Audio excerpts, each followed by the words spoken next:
course, this is a photo of persons deprived of liberty, crammed up in a small cell at Binyan City Police Station, Laguna, south of Manila. I went there since the local chief of police was taking if we could document the condition of their prisoners and the risk of their being exposed to the meningococemia, since one of them allegedly died from the infection. They were hoping that the local government would extend some help to lighten up the conditions in their police station. The atmosphere there was so gritty, heavy, and damp. All of the female prisoners pressed inside the small cell were crying for help.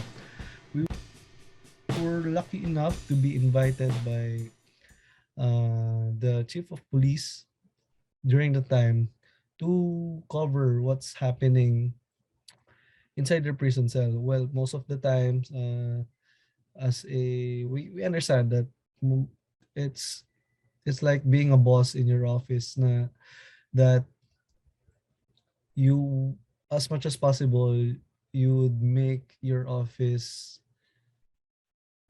appear good or appear to be not, there's nothing wrong with it, but they the news got out that there are prisoners dying in that cell in the province, in that dying due to meningococemia, a also viral infection. And in this case, where the prison cells are, which are supposedly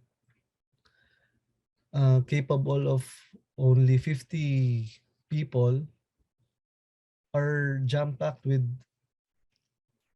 double, I think. The estimate of the chief of police during that time, it's 100 or 200 female prisoners, inmates, living in that cell. As you can see, there are people who made makeshift beds hanging on hanging above, and then there's people sitting under. It's very cramped and it's very unsanitary, especially in times of in a very where a viral infection is present.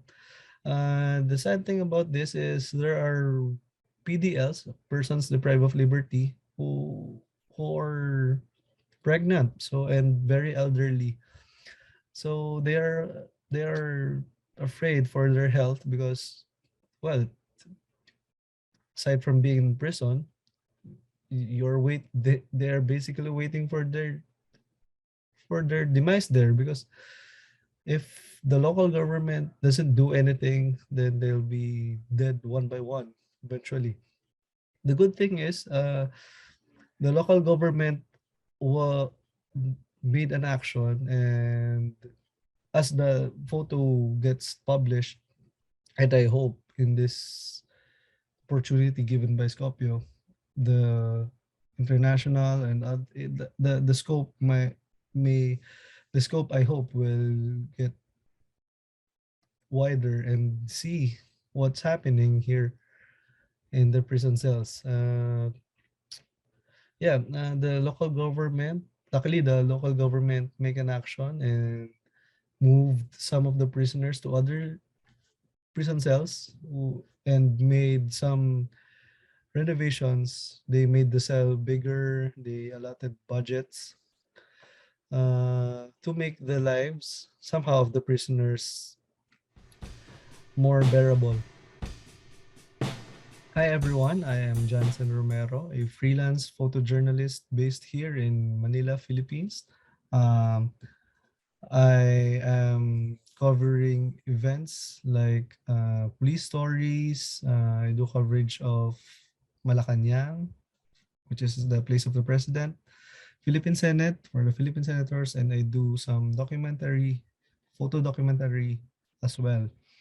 I've been working as a photojournalist for several years now, both in print and in digital. So I'm humbled to be included here in Scopio's book, where some of my photos during the pandemic are chosen, and I'm glad to share the stories behind it. I'm humbled to be sharing the stories behind every photos during this interview. That's it. So I'm about to answer some questions like why did I decide to become a photographer? I originally graduated as a literature major in University of Santo Tomas here in Manila. That's a writing and reading course. Well, it's kind of near for journalism, also near in journalism, but I really want to be I think I want to be in the scene, in the story, I want to be in the situation. Well, the good thing I think of being a literature graduate is I've honed the discipline that is needed in journalism, which is research, reading, and knowing each side of the story, not just taking photos, but knowing what's your what you're doing basically. So every photo I've shared is well, aside from luck, I we do research first before going there. We acquire contacts to for our safety as well, especially in COVID. We unlike before, we just dive into the situation, but now we don't go if we're very unsure of it because we don't want our loved ones to get the virus as well. As a photographer, as a photojournalist working in the newspaper, uh, I remember my boss said to me that my photos should be understood by readers who doesn't have high education, even like the street dwellers when they see the photo, they should understand it and they should be informed.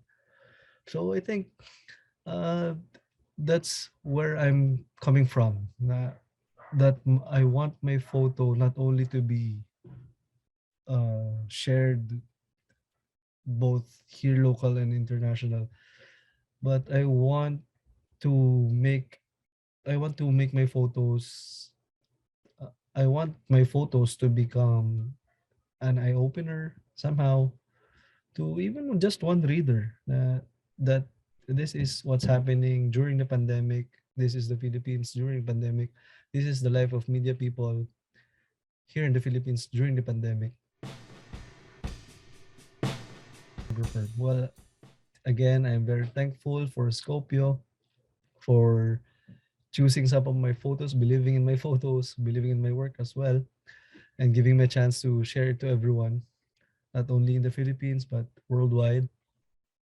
Well, having your photos printed is different. Well, having it published online is good too, but having it seen printed in a very nice paper and sharing it to everyone, the physical copy is very different because it gives longer retention to the readers. Unlike the digital, which we some of the readers daily they consume it daily, it just becomes their like visual no it becomes visual noise. It in their mind it becomes categorized as visual noise. uh, eh, Printed photos, personally I considered printed photos like uh paintings in museums like that, because you have output. You can see a hard copy, you can see a physical copy of your photo. And I remember my former boss saying that when you will see the strength of the photo when it's printed, it's physically on the table. Because I remember in newspapers, before doing the final layout of the newspaper, my photo editor will, at the end of the day, well, before doing the final layout, my photo editor will print all the photos of the photographers, of his photographers, and he will choose the best photos of that day.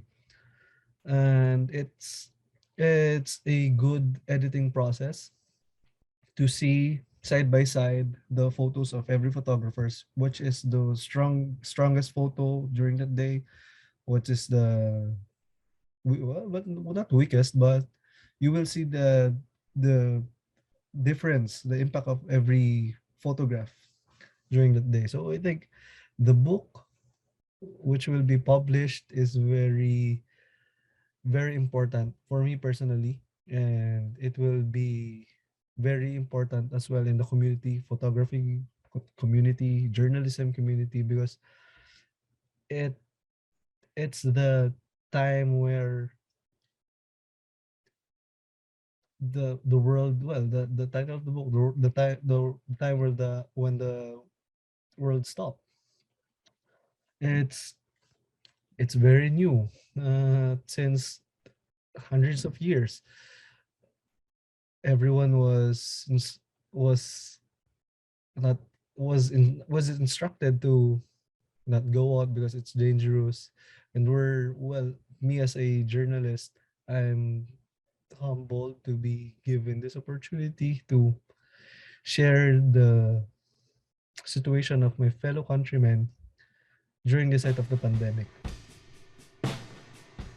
Again, I'm thankful for everyone for giving me this opportunity. I hope this is not the last opportunity you'd give me, and I'm here to tell and share more stories about our country, whether it's pandemic, post-pandemic.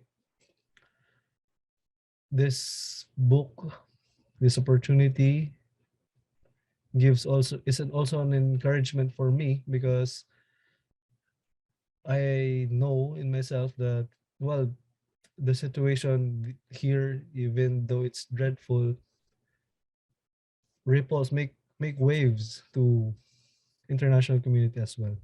That's it. I'm Jansen Romero from Manila, Philippines. I'm thankful to everyone, and have a good day.